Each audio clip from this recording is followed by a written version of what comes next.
Good morning, good afternoon, good evening, and however you are listening to this episode of Leadership Bites, it's absolutely fabulous to have you here. So, who do we have today? I have got Jack Zenger. Now, Jack Zenger is, well, we say best-selling author, but he's actually the author of 13 books, which just absolutely shows you the depth of his expertise and insight in the space and place of leadership. He's a best-selling author, he's a speaker, he's a columnist for Forbes and Harvard Business Review. He's got 5 decades of experience, and he really is considered to be a world expert in the field of leadership. He's written books such as How to Be Exceptional, Drive Leadership Success by Magnifying Your Strengths, The Extraordinary Leader, Turning Good Managers into Great Leaders, The Inspiring Leader, Unlocking the Secrets of How Extraordinary Leaders Motivate, along with his newest book, which was released in 2016, Speed, How Leaders Accelerate Successful Execution. I mean, it's a list of excellence. I was beyond thrilled to get Jack on this episode of the podcast, and well, without any further ado, enjoy the episode. Welcome to Leadership Bites with myself, your host, Guy Bloom. This is a leadership podcast where I have conversations with colleagues, I chat with guests, and sometimes there'll be just me talking. You can connect with me at livingbrave.com, and when you enjoy the episode, subscribe and please tell everyone. So, Jack, it's absolutely a privilege to have you on this episode of Leadership Bites. I've done a little intro, which will give people a bit of a line of sight on you, but I think it would be marvelous just to hear in your own words who Jack Zenger is, and just in essence, the field that you play in and where you put your energy and what it is that you think about. Yeah. Well, I guess the first thing that people may want to know about me, those who don't have any idea, is that I'm not exactly a spring chicken. I will, in a few days here, I will turn 89 years of age. So, wow. One of the things about me that maybe is useful to understand is that I have spent probably 60 years of my life in this general area of thinking about leadership and leadership development. Now, I've done that from 3 different perspectives. I've done it from the perspective of an academic. I taught for a few years at USC. That's the University of Southern California here in the States. At Stanford, I was an adjunct professor in the School of Business.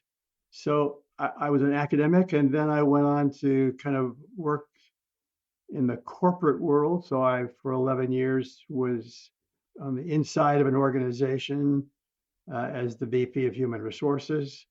And then I decided to launch out and become an external consultant supplier to the industry. But in all of these cases, the common thread was my profound interest in the topic of leadership.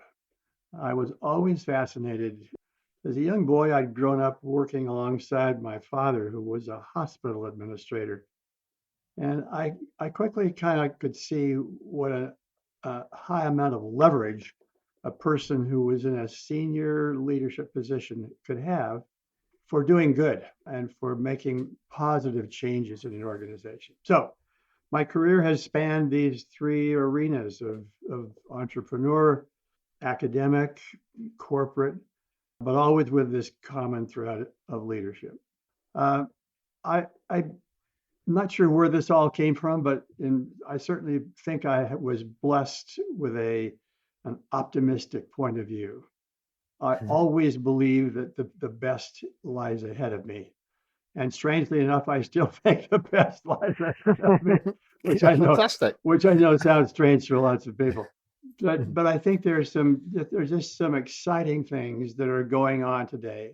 And I believe that, with all of the turmoil going on right now at this moment, with the pandemic and the, million people who have died as the consequence, I'm still extremely optimistic about what the future holds for our profession, what it holds for organizations, what we can accomplish.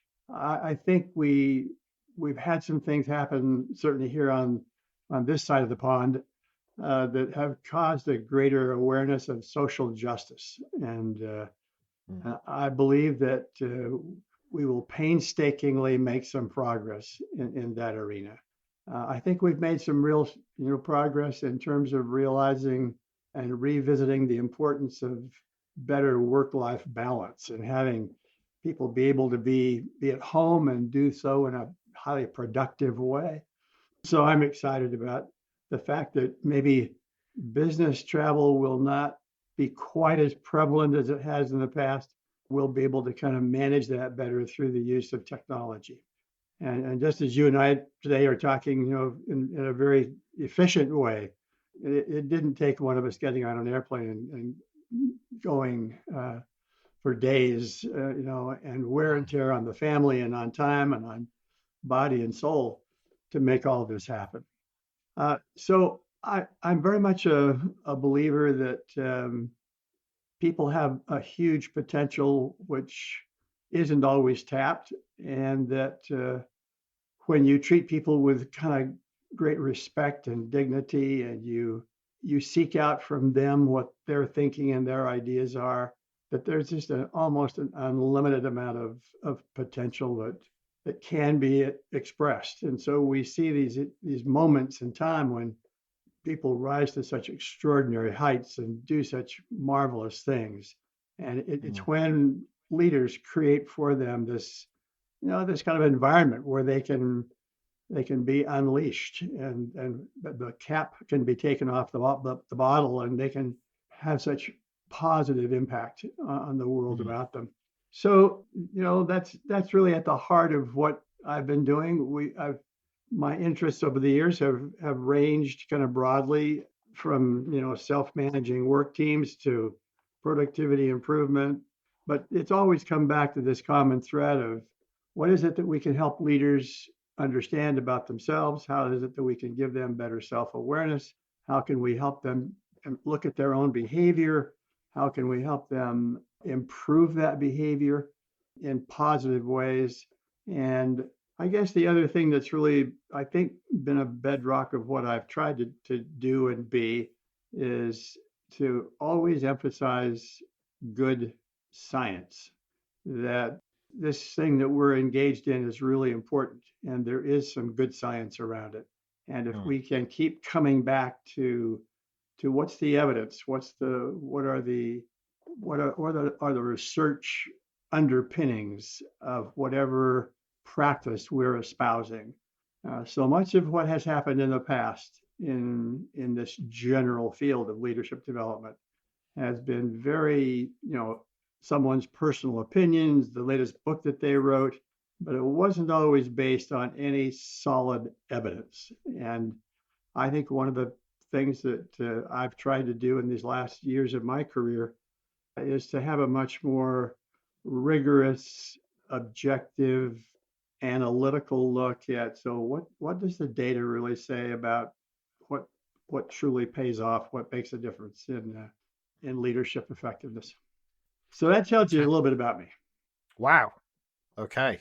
Well, there's a feast of things there for me, Jack. So thank you. Thank you for that.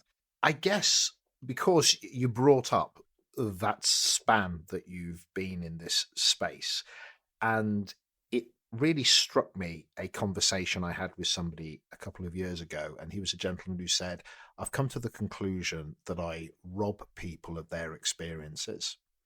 And, that kind of, it sounded very insightful, but I didn't quite get it. And I said, what do you mean when you say that? And he said, well, back in the day when I started in leadership, Guy, and he was a more mature man than myself, he said, we didn't have the internet and it wasn't digital. And when something went wrong, you had a week to put it right, more or less, because you had to write a report or ring somebody up and you could kind of delay things. And then when you did speak to somebody, generally speaking, you'd already put it right. And that was kind of the way of things. He said, but these days, of course, people know about 3.5 minutes after it's gone wrong. And you're on the phone on a Zoom call or whatever it is.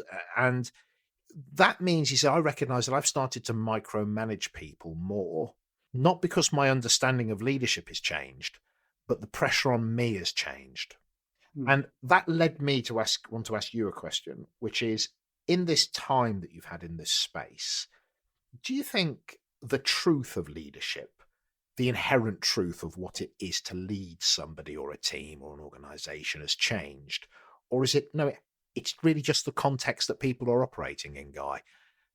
Lack of less forgiveness, less time. And I just, it may not be the best question I've ever asked, but it's hopefully you get the essence of what I'm trying to ask you. Well, yeah.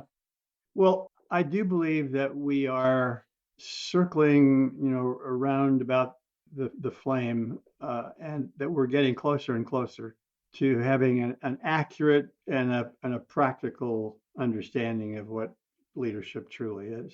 So one of the advantages of 60 years doing this work in general, I've seen this enormous transformation from a fascination and a focus on command and control, being better at directing, and instead kind of a much greater focus and emphasis on treating people with dignity and respect, and realizing that the best answers as a rule kind of lie within the person themselves.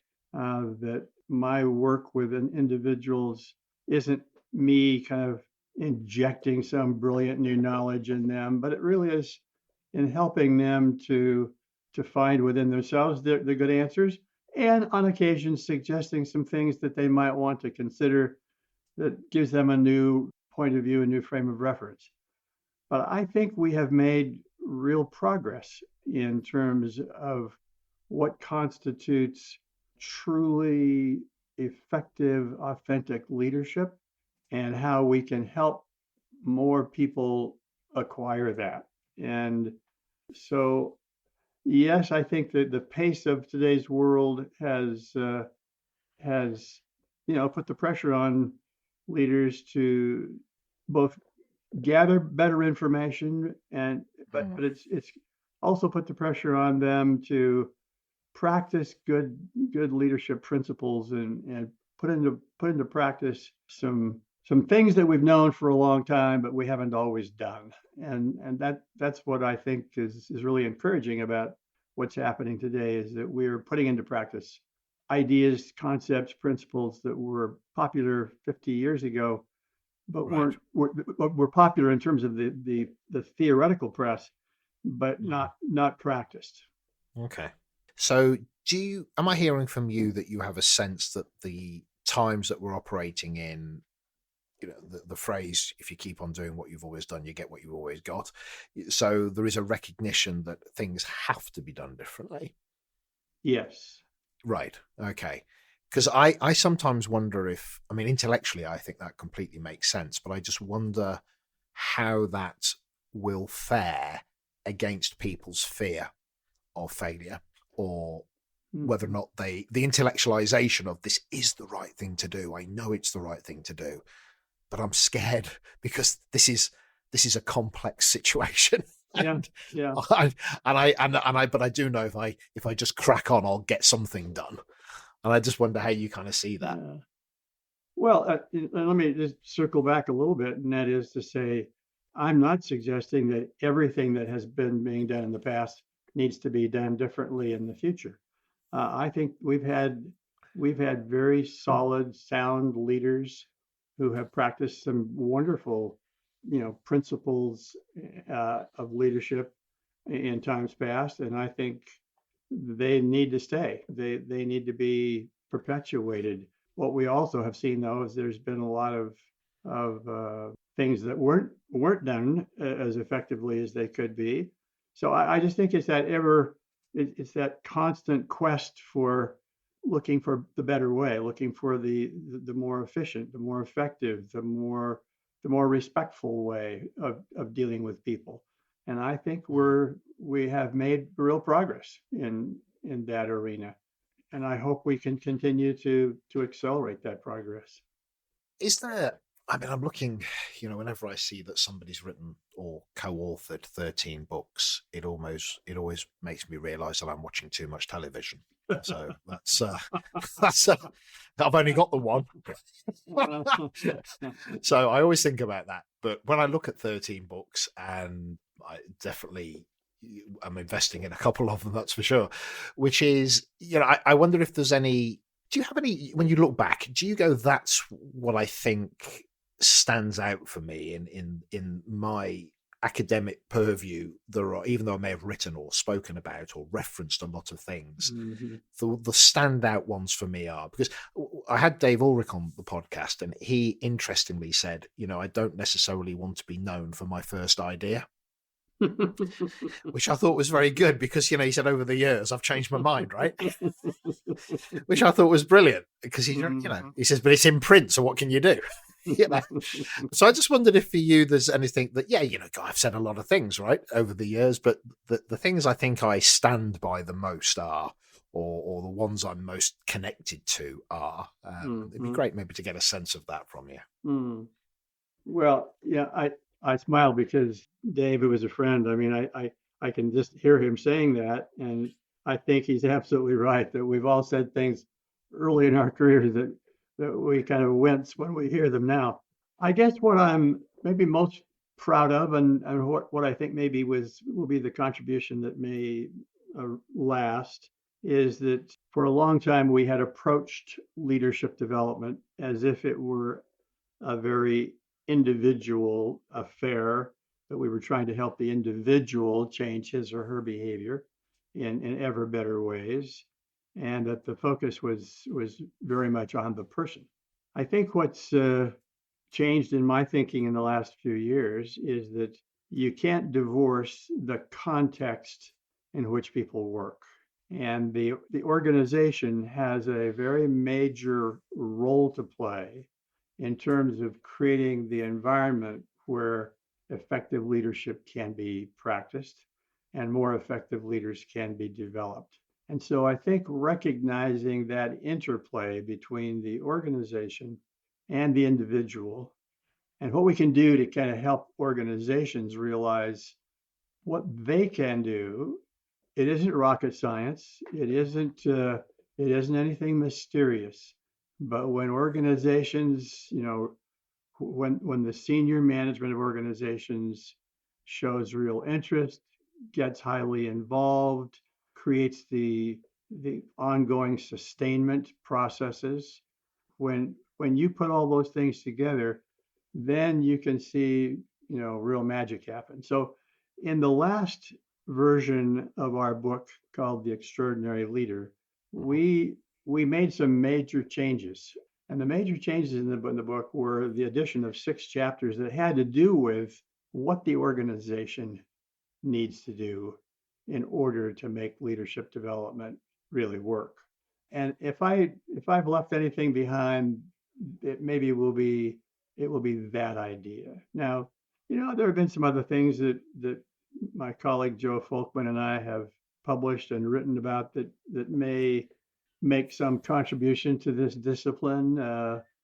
We had this interesting aha when we were looking inside our database of nearly 1.5 million 360-degree feedback instruments, and we came to the discovery, came to understand that for every one of these leadership competencies that we'd been focused on for a long time, there were a handful of other behaviors that went hand in hand with that. So that notion of there being companion behaviors or enabling behaviors, or whatever you want to call them, that idea that by doing one, it's like cross-training in athletics. By doing one, you get better at the other. And by helping people understand what those are, you can help leaders have multiple pathways toward improving their leadership effectiveness. So it isn't just not one path. It's not just doing one thing that will help you become better at strategic thinking, or better at problem solving, or better at collaboration and teamwork, or better at whatever. But there are multiple ways of doing that, and they differ from individual by individual. I think that idea may also be something that will live on, and I think other people will come to recognize the validity of that approach. So, just for my own understanding and clarity, there, what I'm hearing in that interplay of organisation with the person, I've just done some work with an organisation that focuses on workplaces, and I never really appreciated how, for example, the dynamics of a workspace, let alone the culture, have an impact on the way that people work. I mean, I inherently knew it, but I didn't pay attention until I Mm-hmm. started working with them as an Mm-hmm. organization. Then I suddenly went, oh, okay, I really get it.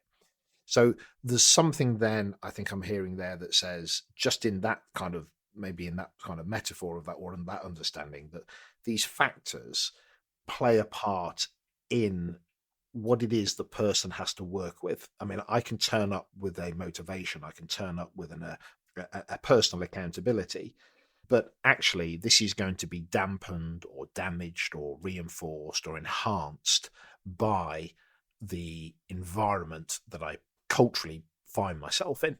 Is that what I'm hearing there? You can make a heaven or a hell for me, right?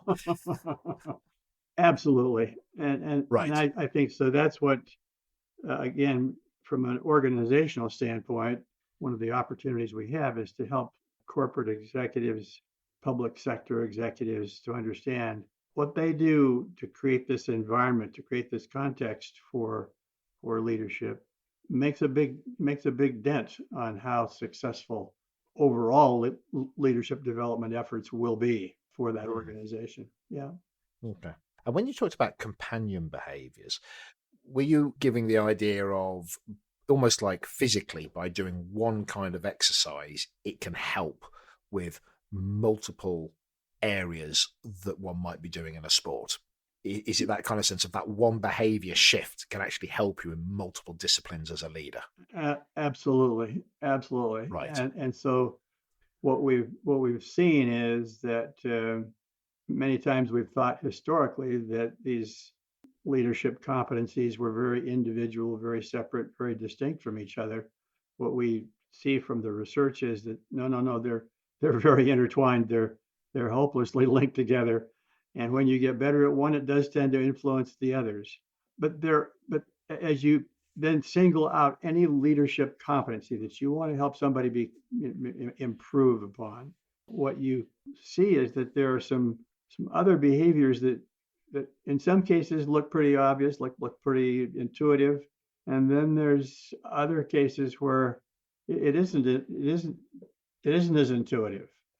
So, for example, one of the things we've learned about strategic thinking is that encouraging leaders to get up out of their offices and go out and talk to customers has a very high correlation with a leader's ability to be good at strategic thinking. So those who get really high marks in their strategic thinking are also the ones that get high marks in terms of their getting up and going out and connecting with customers. So there is that customer relationship makes a difference. And so there are some non-obvious activities or behaviors that seem to have a strong correlation with any one given capability or competency. Another example is, we think when we talk about the importance of leaders being ethical, having high integrity and honesty. What is it about high integrity and honesty? How how do you teach that? How do you inject that in people? Well, that's not easy. I mean, and it's not obvious. One of the things we found from our research on that topic was that leaders who are perceived as having high integrity and honesty are those who tend to be more assertive. And you would say to yourself, oh, wait a minute, those are two totally different things. My being Mm, assertive is totally different than my being ethical and honest. And yet, if you think about it more and you say, I'm working in an organization, I see some things going on that I don't believe to be appropriate.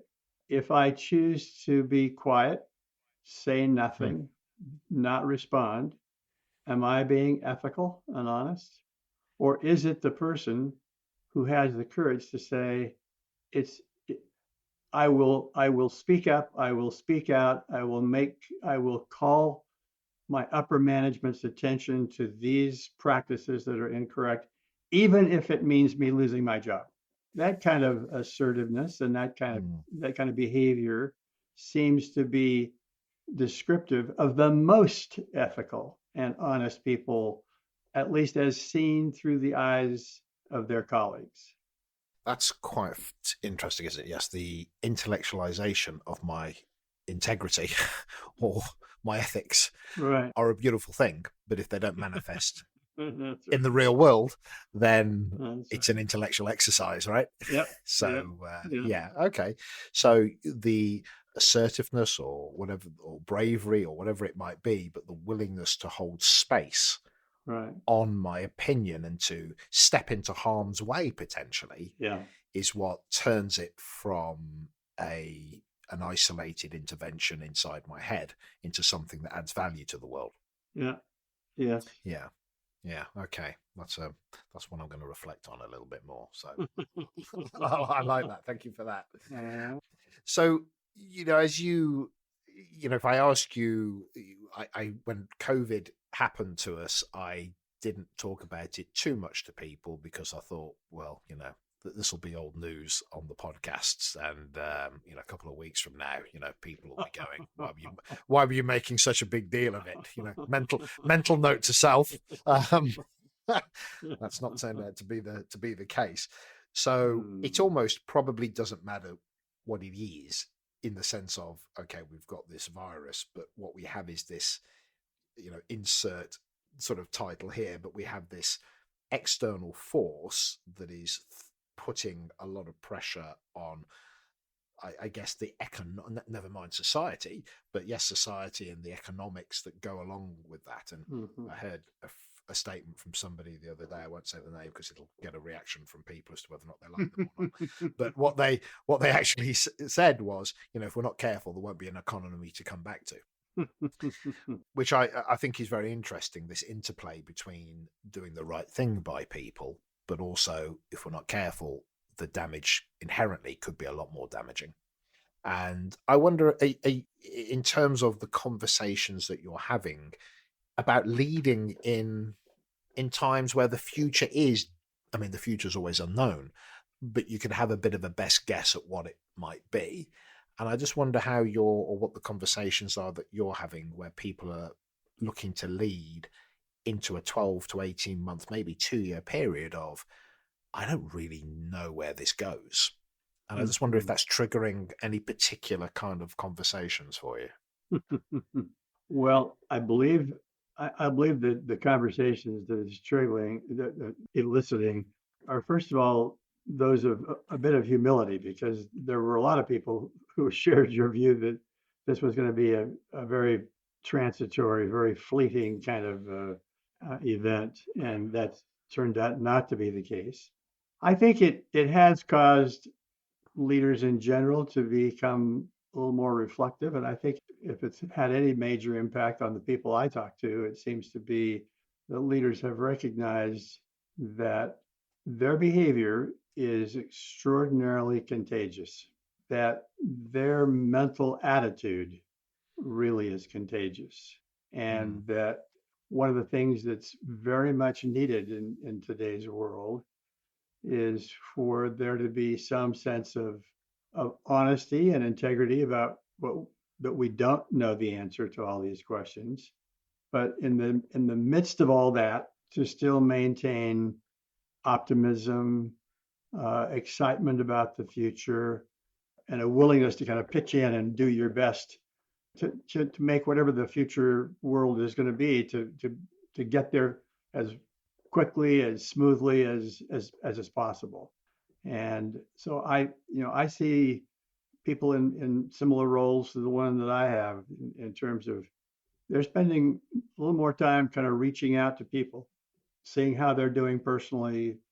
I think that's happening more than it has historically. And I think that recognizing that again, this balance of work along with family life, I think we've seen how valuable that family context is. And I think it's whether people are, whatever that definition of family is for them. Uh, but we've seen some good things happening as a consequence of it. And we'll find our way through this. But Yes. So I guess what I'm hearing there is it's almost as if you go on courses and you go on workshops and people say it's the human being and the human doing and the intellectualization of balancing those two is always been in the leadership development space. mm-hmm, But maybe what this has done has gone, good luck if you don't now bring that into your reality. mm-hmm, People have memories. They are now going to react to not just what you're asking them to do, but the manner in which you're taking into account the reality that this is bigger than our product or our service. yes, yes, Hmm. yeah, very much. Yeah, so there's a call on that. Okay, so that really resonates. So looking forward to the future, just as we kind of bring this conversation to its conclusion. Where's your energy? What are you working on, looking at, or just even what we may be expecting to see from you? Well, it may sound strange, but one of the things I've really become intrigued with is the overall importance of organizations creating a more open culture in which people are prone to give each other helpful information, share valuable information that could help them to be even more effective. We Mhm. often refer to this as feedback, in terms of me giving you feedback, you giving me feedback. And I've become fascinated of late about this topic of feedback because one of the things that we've seen from our research is that probably one of the most powerful things you can get leaders to do is to ask for feedback from their colleagues. So while their colleagues do appreciate them giving feedback to them periodically, they even appreciate more the leader who asks for feedback. And I've been intrigued about why that is so. Why is it that me seeing my leader asking me about, ideas about his or her behavior and how it could be altered to be even more effective? What is there about that that is so, so powerful? And I think it's because my leader asking me for feedback is a message of his or her respect for me, his or her wanting truly to improve himself or herself, and it changes the culture. So I'm intrigued with with the idea that if you want to truly create a culture of feedback, that maybe the most powerful single thing you could do would be to get people to ask for it. Because when people ask for feedback, then it becomes much easier for me to give them ideas and give them information and to make suggestions about a better process or a better approach. Hmm. I will tell you that I have a belief that for which I don't have any strong evidence, and that that belief I built a career on that, so let's move on. that belief is that the very process of asking for feedback from other people Hmm. does something pretty magical to you. And that is, I think it increases your level of self confidence. I think it increases just that very act of asking for feedback. It takes a little bit of courage, takes a little it has a little bit of risk involved in it.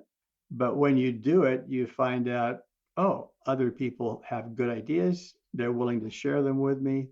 And by doing that with some frequency, you soon become very open to better ideas. And what we have seen from our research is that the people who do that are the ones who create an environment of continuous improvement, that both for themselves and for the people that they work with, there is this continuous cycle of ever higher and higher performance and productivity. The self-confidence topic is one that's just has fascinated me through much of the 60 years I've been doing this, because I think self-confidence is rooted, is so much the foundation for many of the leadership behaviors that we've always valued and we've espoused. But we've never known quite how to help people gain greater self-confidence. Some people seem to be born with a certain amount of it, and it hasn't been clear, because simply achieving and accomplishing doesn't do that. I mean, simply having higher levels of, items on your resume doesn't give you high levels of self-confidence. So I'm intrigued by this simple act of asking for feedback, but I don't have any good proof of that yet. So if you'd like to kind of join me in my quest to find the answer to that, I would welcome you to. I'm on board. I'm on board. And it rings true with me. There's something about familiarity with my fear. And, unless you're a fundamental sociopath, then, people fear very often getting feedback. And it's interesting to see people reject positive feedback sometimes as much as they reject any other form of feedback, which is, again, quite interesting about that kind of focus. But what I do notice is that so I've spent most of my adult life teaching martial arts and coaching in that space. And what's interesting about that is all the best martial artists are great at doing two things. One is putting themselves into a space where they're training with individuals who are as good as, if not better than they are, which by definition leads to learning, pressure, and when I say constant failure, I mean, yes, they have successes, i.e. they won that round or that bout or that sparring session, but they're continually losing, but by their own design, because there's a lesson to be learned there, and they're getting they're getting biofeedback, i.e. how does my body respond to this? They're getting intellectual feedback, as in, maybe if you put your arm to the left and to the right, and what you see is the confidence doesn't grow through success. The confidence grows through failure / receiving constant feedback. Absolutely. I've often said that any progress that I've seen, in myself and in the people I work around, it has come when they deliberately put themselves in a position of being uncomfortable. So you don't grow when you're in total comfort. You grow when you deliberately put yourself up in a place where you can grow and you can learn, you can test yourself. So I'm now just writing the Zenger and Bloom How Leaders Grow book, and I'll be sending it to you this afternoon for your thoughts. And you're laughing as if I'm actually not going to do it. So listen, Jack, these things for me anyway, probably more for me than for you. I can have conversations with somebody such as your good self until you say to me, Guy, we really have to call this to a close. So before you instinctively do that, I just want to say thank you for your time. I reached out to you, and this stranger from afar sent you an email, and you brilliantly responded to it and said, hey, why not? So thank you so much for doing that. You're very welcome. Appreciate it. It's been a pleasure, Guy. So on that note, I'm going to bring this to a close. And if you could just stay on the line for 2 moments, just so I can make sure everything's sort of recorded. Not that we'll do it again if it hasn't, but if you could just give me a second. So thanks very much, Jack. Okay. That's it. So I hope you enjoyed the episode. Please share so others get to hear about us, and subscribe so you keep up to date on new episodes. Also visit livingbrave.com if you want to connect with me and find out more about executive coaching, team effectiveness, and changing culture. Oh, and of course you can buy my book Living Brave Leadership on Amazon. So on that note, see you soon.